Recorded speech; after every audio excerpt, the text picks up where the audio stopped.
दोस्तों आज हम आपको बताने वाले हैं बच्चों की शादी के लिए एसआईपी कैसे करें। दोस्तों यदि आपके घर में छोटे छोटे बच्चे हैं और आप उनकी शादी के लिए पैसा इकट्ठा करना चाहते हैं तो एसआईपी आपके लिए बेस्ट ऑप्शन रह सकता है।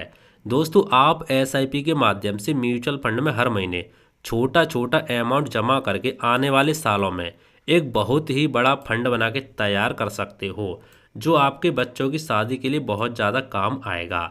तो आइए दोस्तों जानते हैं बच्चों की शादी के लिए आप एसआईपी किस तरीके से कर सकते हैं, कौन सी आपको एसआईपी करनी चाहिए, ठीक है, कौन से म्यूचुअल फंड में करनी चाहिए, क्यों ज़रूरी है। सारी चीज़ आज के इस वीडियो में हम आपको डिटेल्स में और आसान भाषा हिंदी में समझाने वाले हैं।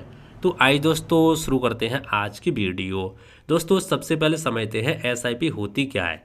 दोस्तों मैं आपको शॉर्ट में समझा देता हूं। देखो एसआईपी की फुल फॉर्म होती है सिस्टमेटिक इन्वेस्टमेंट प्लान।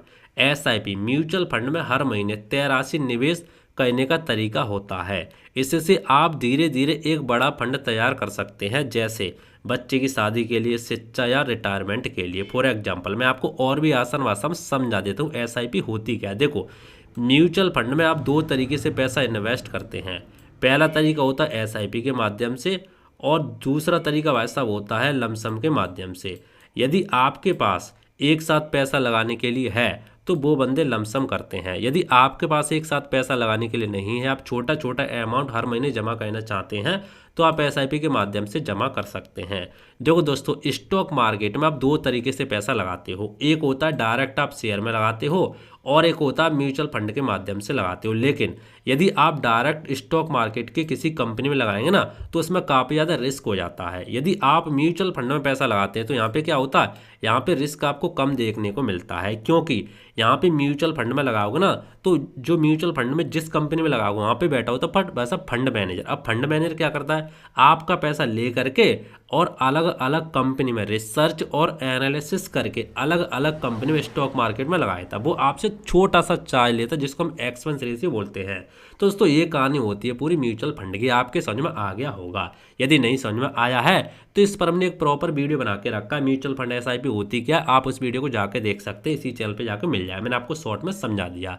अब दोस्तों हम बात करते हैं बच्चे की शादी के लिए एसआईपी क्यों जरूरी है, क्यों आपको करनी चाहिए। देखो बच्चे की शादी एक बड़ी आर्थिक जिम्मेदारी होती है। अगर आप 10-15 साल पहले से थोड़ा थोड़ा निवेश शुरू करते हैं तो कंपाउंडिंग की ताकत से एक बड़ा फंड बन सकता है। आइए इसको एक एग्जांपल के माध्यम से समझते हैं।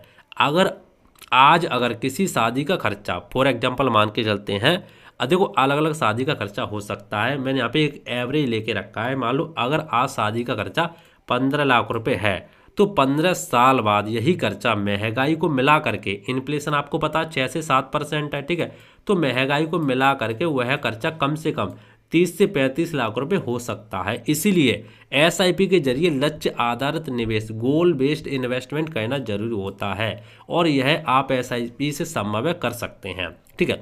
अब दोस्तों समझते हैं उदाहरण। शादी के लिए एसआईपी प्लान किस तरीके से आप चुन सकते हैं वो समझो। देखो लक्ष्य पहले आपको डिसाइड करना होगा, लक्ष्य आपका कितना है। जैसे मैंने यहाँ पे छोटा सा यहाँ पे कंपाउंडिंग के माध्यम से यहाँ पे कैलकुलेशन करके रखा, वो समझो। देखो मान लो आपको 11 लाख रुपए का लक्ष्य है, तो मान लो यदि आप 10 साल के लिए एसआईपी करते हो, आपके पास 10 साल है और 12% का रिटर्न मिलता है, तो यदि आप 5,000 रुपये की हर महीने एसआईपी करते हो तो आप 12% के हिसाब से 10 साल में 11 लाख के लगभग यहाँ पे बना लोगे, ठीक है। और यदि आपका 25 लाख का यहाँ पे मान लो टारगेट है, तो मान लो आप यदि 15 साल के लिए एसआईपी करते हैं, आप चाहते भैया हमारे पास इतना ही अमाउंट है लेकिन हमारे पास समय ज़्यादा है, तो आपको 15 साल के लिए एसआईपी करनी होगी।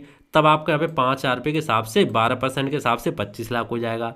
और यदि आप 20 साल के लिए एसआईपी करते हैं, आपके पास और भी ज़्यादा टाइम है, तो भाई साहब 50 लाख रुपए बना सकते हैं 5,000 रुपये हर महीने एसआईपी में 12% के हिसाब से। और यदि आपका 25 साल है तो भाई साहब आप यहाँ पे लगभग यहाँ पे 95 लाख रुपए यहाँ पे बना सकते हैं 12% के हिसाब से 5,000 रुपये की एसआईपी। यदि आपके पास कम टाइम मान लो 10 साल है लेकिन आपको भाई साहब पैसे चाहिए यहाँ पे 50 लाख रुपए, तो भाई साहब आपको एसआईपी का अमाउंट बढ़ाना होगा। देखो या तो आप टाइम यहाँ पे बढ़ा सकते हो, आपके पास पैसा कम है तो टाइम बढ़ा सकते हो, यदि आपके पास पैसा ज़्यादा है तो आप एसआईपी का अमाउंट बढ़ा सकते हो, समय कम है तो इस तरीके से आप कर सकते हो। मैंने छोटा सा यहाँ पे कैलकुलेशन करके रखा है। नोट है, अनुमानित आंकड़े हैं, वास्तविक रिटर्न चुने गए फंड पर निर्भर नहीं करते। सॉरी चुने हुए फंड पर निर्भर करते हैं। आप किस म्यूचुअल फंड में कर रहे हो, इक्विटी म्यूचुअल फंड में, हाइब्रिड में, किस तरीके से, तो अलग अलग आपको रिटर्न देखने को मिल सकते हैं। अब दोस्तों समझते हैं एसआईपी कैसे चुने बच्चे की शादी के लिए, वो समझते हैं। देखो दोस्तों, समय अवधि, सबसे पहले आपको टाइम हॉरिजन देखना होगा। अगर शादी के लिए मान लो 15 साल या उससे ज़्यादा है बाकी हैं, तो आप इक्विटी फंड में चुन सकते हैं, क्योंकि इक्विटी फंड में आपको वैसा 12% से ले करके 18% तक लंबे समय में आपको रिटर्न देखने को मिल जाता है। और यदि आपके पास समय 5 से 10 साल हैं, तो आप हाइब्रिड फंड की कैटेगरी में चुन सकते हो। यहाँ पे आपको 10% से ले करके 15% के बीच में आपको रिटर्न देखने को मिल जाता है। और यदि आपके पास 5 साल से कम है, तो वैसा डेट फंड में आप चुन सकते हो। डेट फंड में आपको लगभग यहाँ पे 6 से 9% तक आपको रिटर्न देखने को मिल जाता है। तो अलग अलग आपको रिटर्न देखने को मिलते हैं। अब मैंने यहाँ पे टाइम क्यों रखा है, देखो टाइम इसीलिए रखा है क्योंकि इक्विटी फंड में आपको ज़्यादा रिस्क देखने को मिलता है। यदि आप लंबे समय है तो आप इक्विटी फंड में जा सकते हो, और हाइब्रिड फंड में आपको मीडियम रिस्क देखने को मिलता है, लेकिन रिटर्न भी आपको मीडियम देखने को मिलते हैं।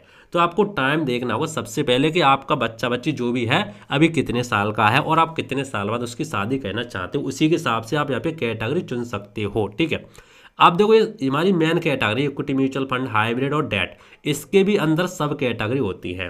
ठीक है, अब दूसरा हमारा क्या, फंड का प्रकार चुने। जैसे मान लो देखो, फंड का प्रकार मैंने क्या बोला, जैसे हमारा क्या बोलते हैं, जैसे हमारे एक इक्विटी म्यूचुअल फंड है, इसके अंदर भी सब कैटेगरी होती हैं।